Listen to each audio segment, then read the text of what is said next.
Bonjour à toutes et à tous. Donc, moi, je suis Karen Arudi, députée du Tarn, députée de la France Insoumise. Je suis ravie d'animer cette table ronde contre la mort sociale et pour l'insertion dans la société des personnes atteintes de Covid long proposée par ma collègue et camarade Nadège Abomangoli. Près de 2 millions de personnes souffrent de Covid long en France. Il nous faut donc briser le tabou de cette invisibilisation. Pour cela, nous allons échanger avec les intervenants que je vous présente. Donc Morgane Fabre pour Winslow Santé publique, Stéphane Corbel pour l'association Après J'y vais, Pauline Ribeiro pour le Covid long Solidarité, Gwen Fauchois pour ACT UP, Alexandre Monin, philosophe, et Michel Keller, excusez-moi, député à l'origine de la loi Covid long. Le Covid... Okay. Ouais, du coup, je vous propose de commencer par Alexandre Monin et Gwen Fauchois sur la question du sort de la place des malades exclus et des personnes handicapées. Alors, peut-être, parce qu'en fait, Gwen est déjà intervenue pour que tout le monde se parlait, elle s'est retirée. Donc, peut-être Michel, vous parlez de... Allez, du coup.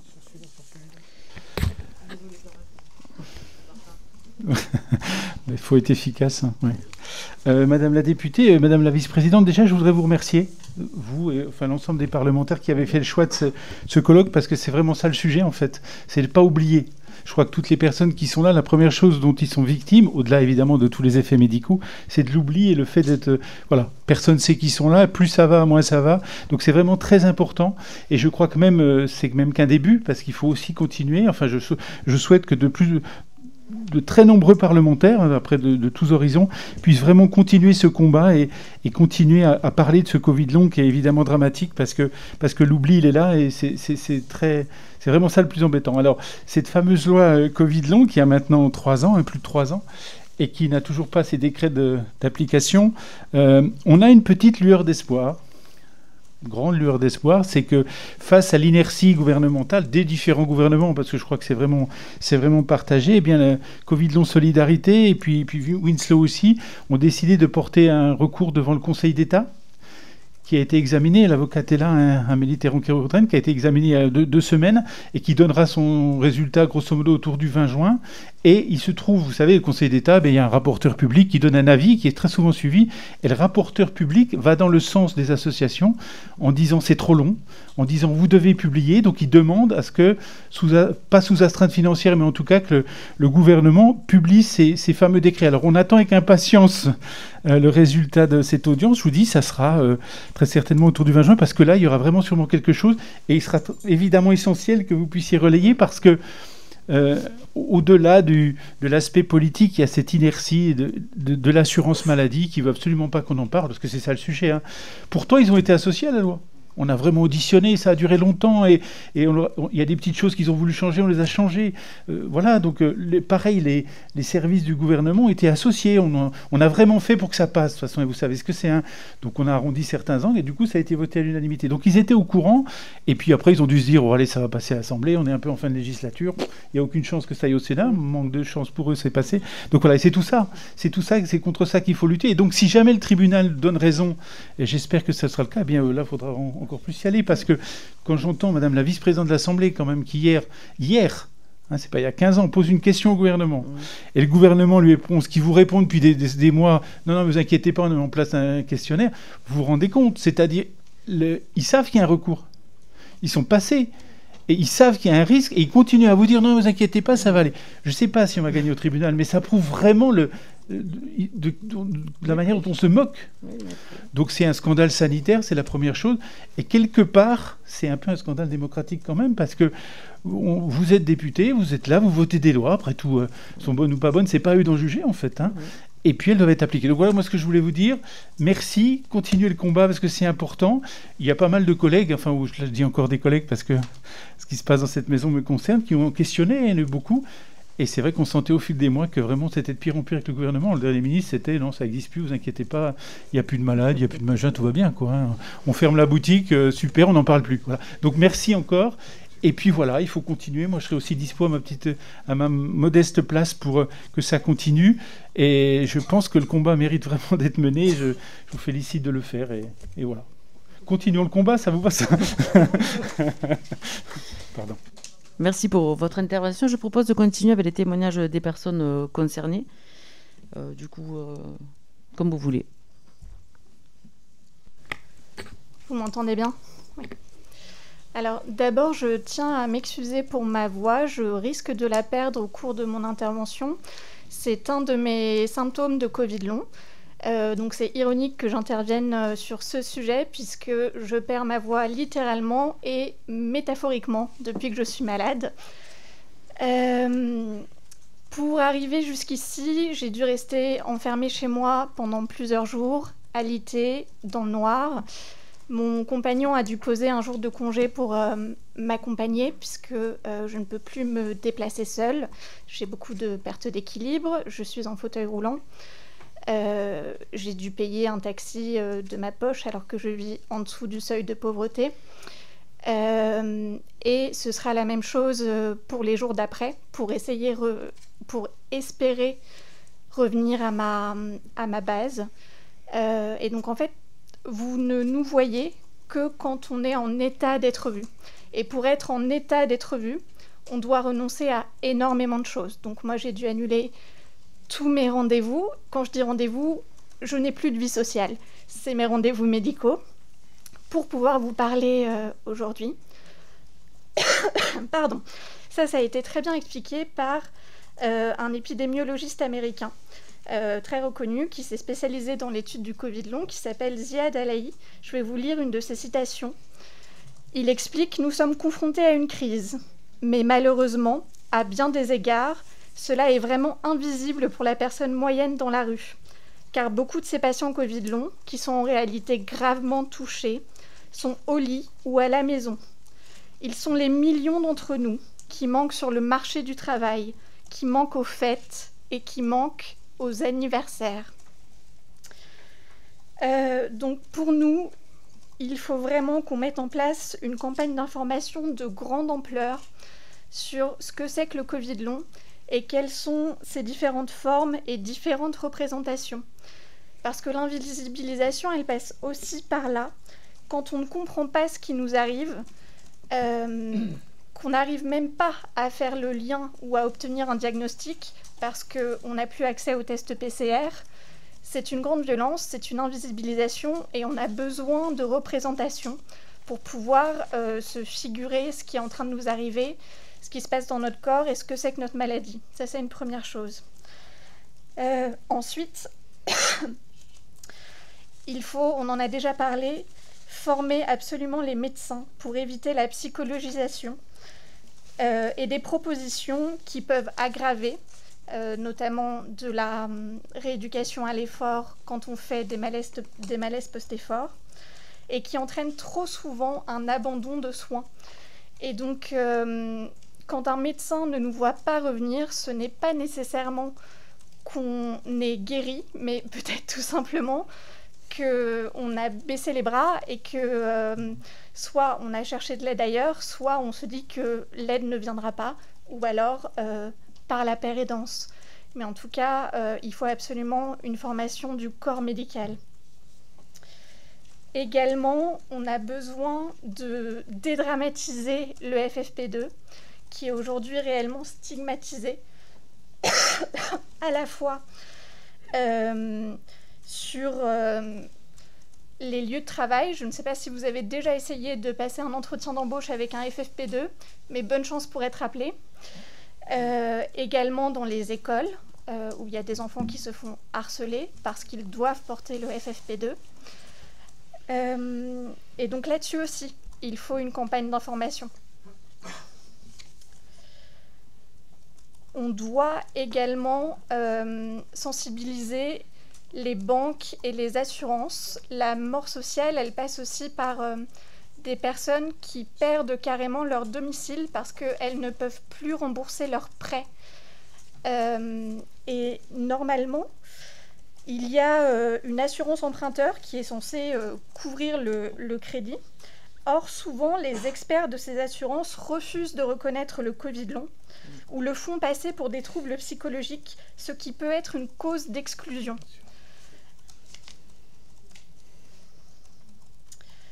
Il y a également un volet administratif et judiciaire. On en a parlé, on a absolument besoin de recensement. Recensement pour pouvoir avoir accès ensuite à des droits sociaux.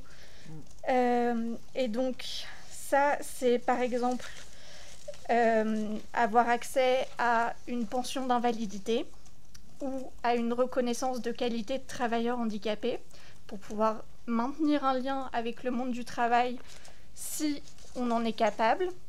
Mais il y a aussi des personnes malades qui ne peuvent plus du tout travailler. Et donc, il faut aussi un accès facilité à l'AAH, l'allocation adulte handicapé, et également à une ALD exonérante. On a également besoin de mesures et de guidelines pour les enfants Covid long à l'école, éviter les procédures judiciaires traumatisantes pour les enfants et leurs familles, ce qui les exclut de l'école et de la société de façon générale. Pour ce qui est des conditions de travail, il nous faut des congés maladie pour toutes et tous, 100 jours de carence, puisque le repos est nécessaire après le Covid et ça peut potentiellement éviter de développer un Covid long pour la personne contaminée. Et on coupe aussi la chaîne de transmission. Également, le développement du télétravail et du temps partiel est nécessaire pour les personnes malades chroniques qui le peuvent. Et ça leur permet de garder un lien avec le travail, encore une fois. Il y a un chiffre du CIDRAP, qui est le Centre de recherche et de politique sur les maladies infectieuses de l'Université du Minnesota, qui est sorti en avril 2025, donc qui est tout récent. Près d'un adulte américain sur 7 en âge de travailler avait souffert de Covid long fin 2023, et les adultes socialement défavorisés étaient plus de 150% plus susceptibles de présenter des symptômes persistants, selon ces 2 nouvelles études. Aux États-Unis, les inquiétudes se multiplient quant aux conséquences sanitaires et économiques futures du Covid long, notamment en termes d'invalidité et de baisse de la participation au marché du travail. Cependant, seules quelques études américaines ont exploré les caractéristiques socio-démographiques ou socio-économiques qui exposent les personnes à un risque de Covid long ou ont examiné ses conséquences économiques et psychologiques. Et c'est des questions qu'il faut vraiment qu'on se pose aujourd'hui en France. Par ailleurs, aujourd'hui, pour les personnes qui peuvent avoir accès à un temps partiel thérapeutique, qui peut être un moyen de remettre un pied dans le monde du travail, ça dure 1 an. Qu'est-ce qu'elles deviennent après ?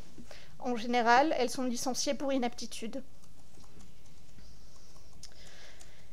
Et enfin, il faut vraiment également une information côté employeur, au niveau des RH par exemple, déjà sur l'amélioration de la qualité de l'air intérieur, mais aussi sur les besoins et particularités des Covid longs.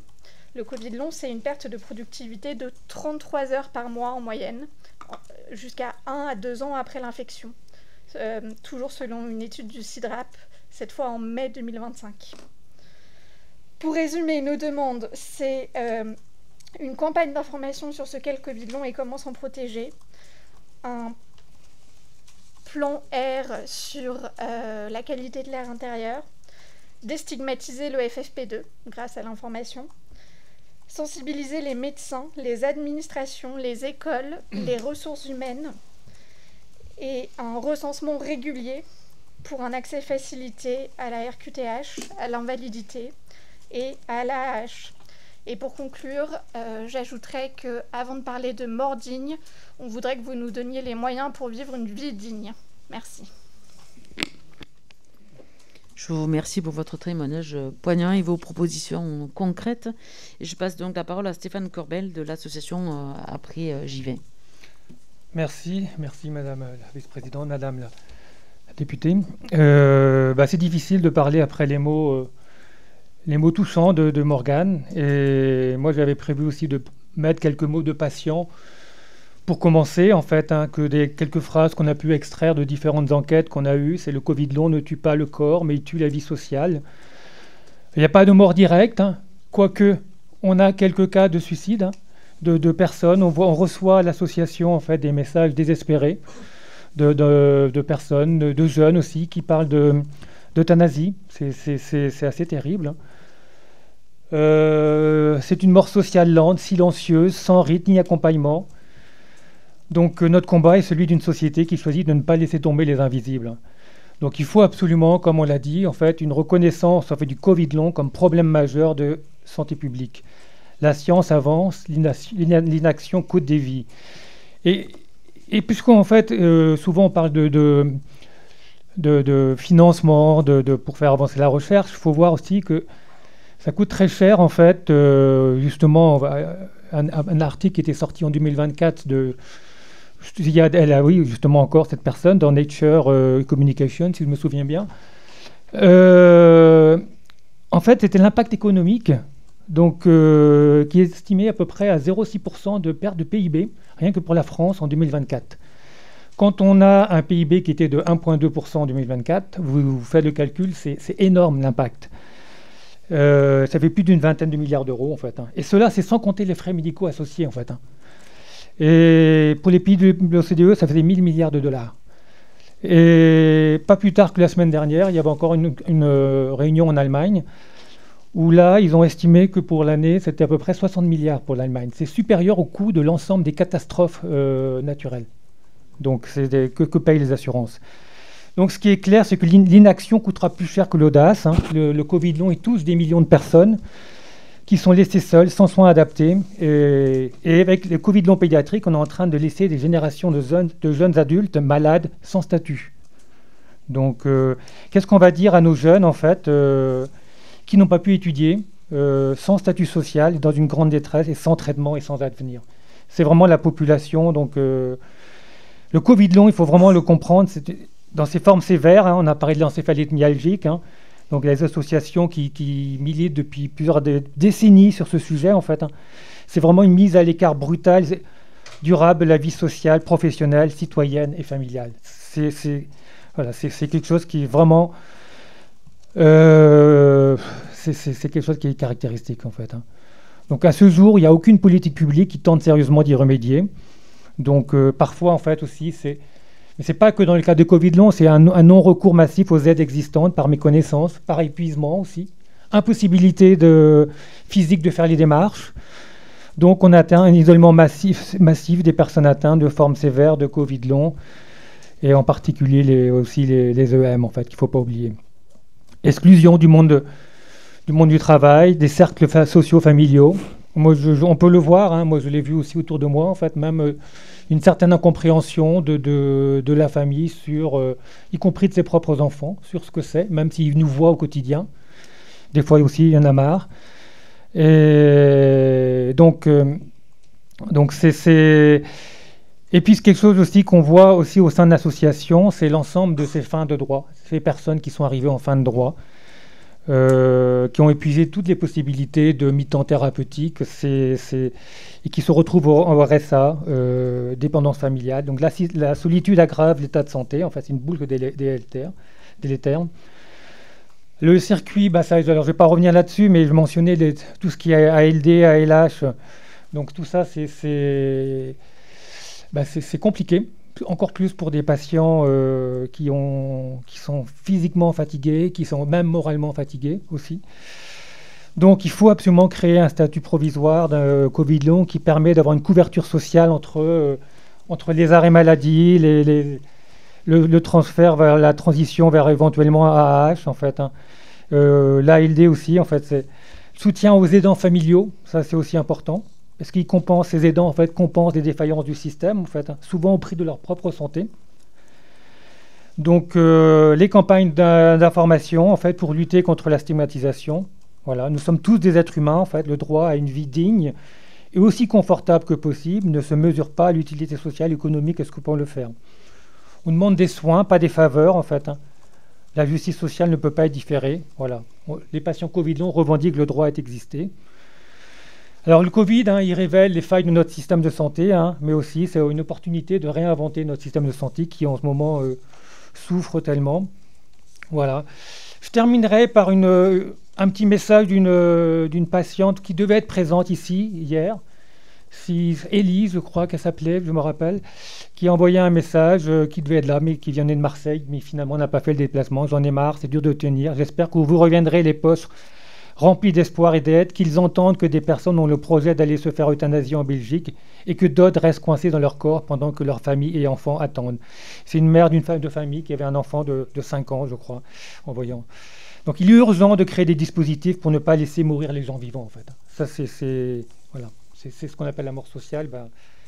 Beaucoup de gens attendent de sortir de ce cercle vicieux, en fait, de la maladie, en fait.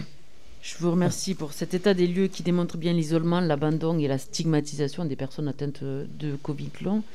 Et on va poursuivre avec Alexandre Monin, philosophe.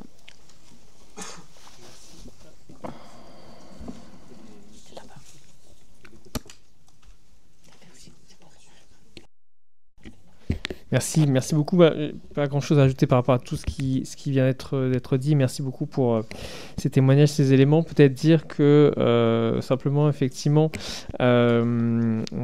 c'est très difficile, je pense, d'aborder cette question de cette invisibilisation sociale et même les questions de Covid long et de Covid aujourd'hui. On parle dans le domaine de l'écologie d'une forme de backlash, mais je pense que c'est le backlash sur les questions de Covid depuis déjà 5 ans maintenant. Donc ce point fait que c'est extrêmement compliqué.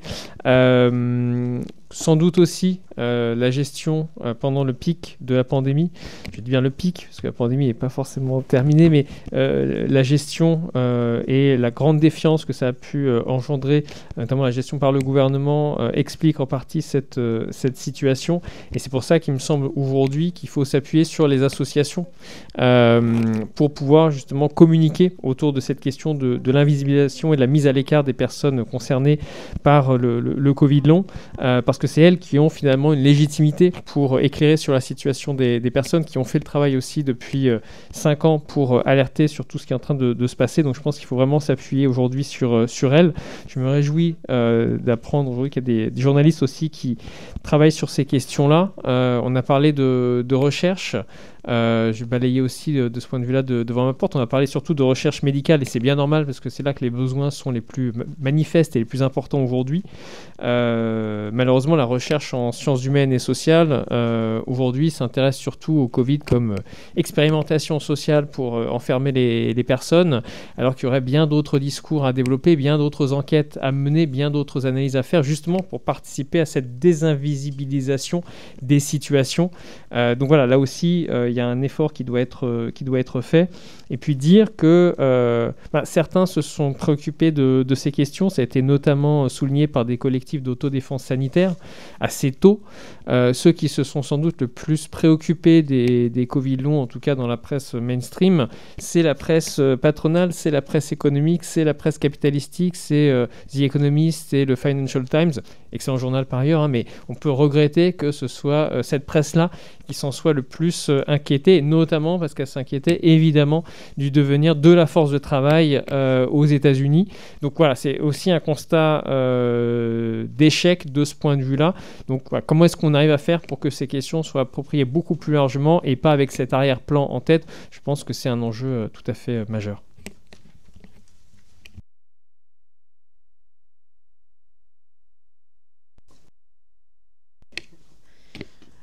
Du coup, je vous propose d'ouvrir les débats si il y a des questions dans le public. Juste, et vous prenez la parole, mais alors vraiment, je suis désolée, mais 2 minutes maximum. Et on peut prendre que genre 4 ou 5 interventions maximum.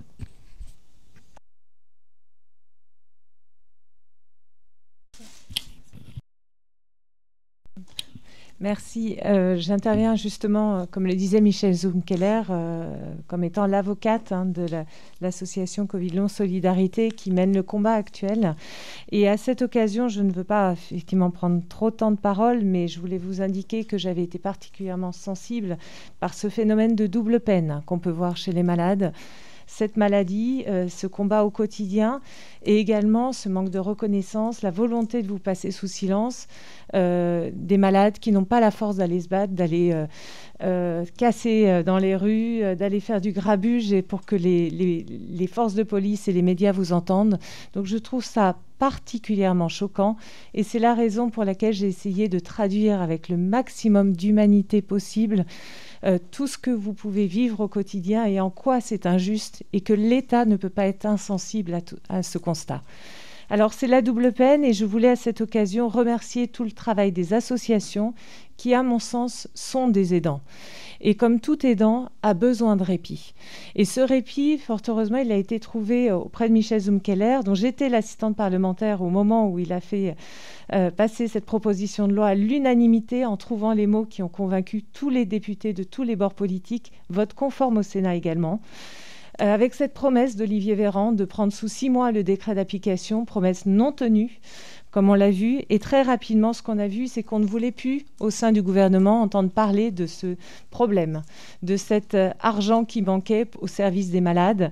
Donc finalement, on a trouvé des prétextes et c'est l'objet du recours en disant « mais non, on nourrit un site d'information et on n'a pas besoin d'aller au-delà, le besoin est couvert ».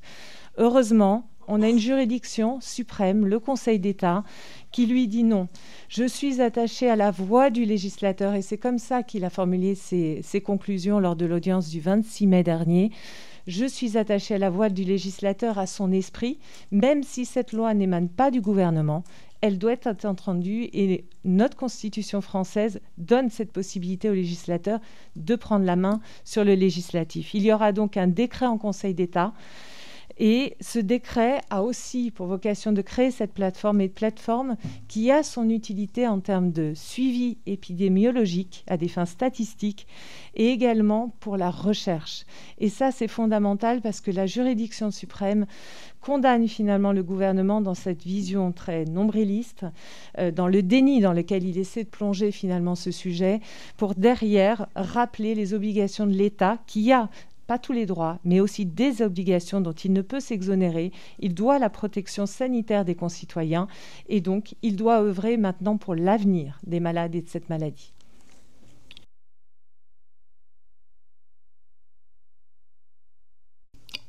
Moi, juste petite intervention quand on parlait tout à l'heure des choses auxquelles il faut penser. On parlait de l'AAH, je me permets de reparler des enfants. L'AEEH, quand vous avez moins de 80%, donc allocation enfants handicapés, c'est de 2 à 5 ans. On arrive pareil chez les enfants là avec des familles qui vont plus avoir droit à l'AEEH alors que les parents ont arrêté de travailler pour s'occuper de leurs enfants. Faciliter la JPP, donc l'allocation journalière de présence parentale. On a plein de familles dont les parents, enfin un des parents au moins s'est arrêté de travailler parce que l'enfant est à la maison, alité, fait des malaises, etc. et qu'on ne peut pas partir à l'extérieur. Point final, c'est pas possible. Donc toutes ces questions-là. Et la question soulevée, Stéphane, nous paraît très importante aussi pour tous ces jeunes qui n'ont pas pu aller jusqu'au bout du lycée ou au bout de leurs études et qui sont là, ils sont pas encore, enfin ils sont dans un flou artistique, en fait, dans un entre-deux au niveau social, avec aucun droit social. Il n'y a pas le RSA, il n'y a plus l'AEEH, il n'y a plus... Enfin voilà, ils ont rien, ils n'ont pas de formation, ils n'ont rien. Et là, il va falloir s'en occuper aussi au niveau législatif. Merci.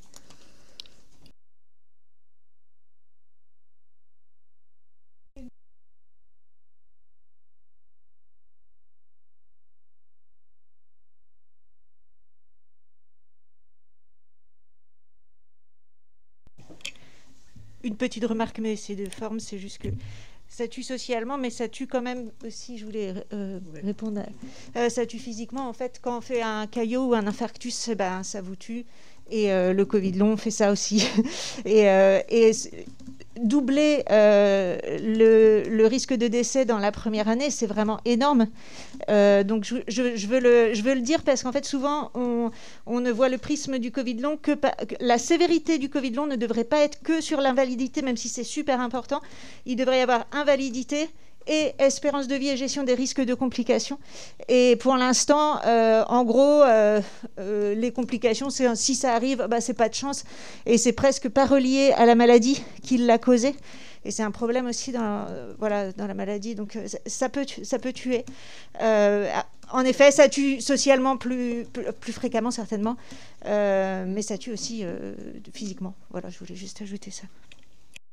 Oui, tout à fait, je suis d'accord. Parce que, comme je dis, dans la deuxième table ronde, en fait, il y a une augmentation énorme de la charge de morbidité. Donc avec une perte de chance de vie, en fait, que ce soit au niveau cardiaque, au niveau neurologique, qui ne sont absolument pas encore estimées. En fait, on ne sait pas quelles vont être les conséquences dans le futur de toutes ces personnes qui ont des symptômes neurologiques, hein, à long terme. Hein. Ah oui, là on va vers une autre catastrophe. Alors, et vient le moment de la conclusion. Alors cette fois-ci, contrairement à l'introduction, le micro fonctionne. Je vais faire comme à l'introduction, je vais commencer par des remerciements vraiment à tous les intervenants qui nous ont aidés à préparer le colloque, ceux qui sont ici, ceux qui ne sont pas ici, ceux qui ont pu venir, ceux qui n'ont pas pu venir. Vraiment, je tiens à sincèrement les remercier. Évidemment, on a pu commencer seulement à aborder un certain nombre de sujets, mais en fait, c'est les premiers éléments qui nous permettront ensuite de mettre sur pied une feuille de route pour préparer un texte, je l'espère, transpartisan. Et je ne vous cache pas que pendant la pause, j'ai déjà, dans les couloirs, commencé à en parler à quelques députés d'autres bancs politiques auxquels nous sommes, en tout cas nous, en tant que France Insoumise, habituellement opposés. Donc, je pense que ça peut quand même trouver un écho. Alors on a bien vu que c'était une question médicale, mais pas seulement, que la question du Covid long était une question sociale qui interroge aussi la place des malades dans la société, quelle écoute envers eux, quel pouvoir aussi ils doivent et peuvent prendre dans la société, quelles conséquences sur la vie privée et sociale. Vous avez parlé tout à l'heure de votre propre famille, en fait ça va quand même jusque-là, donc c'est quand même un phénomène profond dans la société, en tout cas qui montre que la maladie n'est pas seulement un sujet personnel, mais c'est également un sujet politique, et donc un sujet même philosophique, c'est-à-dire comment dans la société chacune et chacun est inclus, comment sa parole est considérée et comment les orientations de politique publique sont menées par rapport au vécu de chacune et chacun et par rapport aux conséquences à la fois sociales, mais même, vous l'avez vu, économiques, puisque ça a été évidemment rappelé à un moment donné. Je pense que nous aurons même besoin de mobiliser des arguments tout à fait utilitaristes pour faire comprendre que finalement tout le monde pourrait s'y retrouver dans la lutte contre le Covid long. C'est malheureusement parfois des stratégies qu'il faut mobiliser. Donc évidemment, je peux d'ores et déjà vous annoncer que nous allons travailler à un texte, une proposition de loi pour recenser, pour voir quels moyens mobiliser. Enfin, moi, je pense qu'il en faut, de toute façon, il faut toujours de l'argent, donc pour la recherche. Quel type de recherche? Et d'ailleurs, il faut quand même aussi orienter tout cela. On voit qu'il y a même au sein du corps médical différentes orientations. Je pense que ce sera aussi l'occasion de confronter tous ces sujets. Et je souhaite évidemment que cette proposition de loi soit co-construite par les personnes concernées elles-mêmes. Donc, à toutes les personnes qui se sont inscrites et qui seront intéressées par notre travail, en tout cas, je m'engage à maintenir un contact, à vous faire participer toutes et tous à l'élaboration de ce texte en format audition, en format atelier des lois. Et écoutez, c'est la modalité qu'on a eue aujourd'hui pour échanger ensemble, et c'est la modalité que je souhaiterais qu'on pérennise pour la suite. Voilà, en tout cas, moi, je tenais à vous dire que j'ai passé un moment à la fois agréable intellectuellement, assez émouvant aussi, parce que j'ai reçu énormément de messages par les réseaux sociaux, beaucoup par Instagram, beaucoup par Messenger. J'ai vraiment... je pensais pas, je vous cache pas que je savais que c'était un sujet douloureux, mais je pensais pas, en fait. J'ai vraiment reçu des messages assez émouvants. Et c'est pas des gens qui s'apitoient, mais en fait, c'est des gens qui disent, qui ne comprennent pas que... compte tenu des conséquences de la maladie, il n'y ait pas une prise en compte plus importante. Voilà, il y a vraiment des souffrances terribles avec des conséquences psychologiques. Et donc, je considère que ça nous concerne toutes et tous. Donc voilà, mon engagement sera plein et entier sur le sujet. Vous pouvez compter sur moi et j'espère pouvoir compter sur vous. Je vous remercie toutes et tous.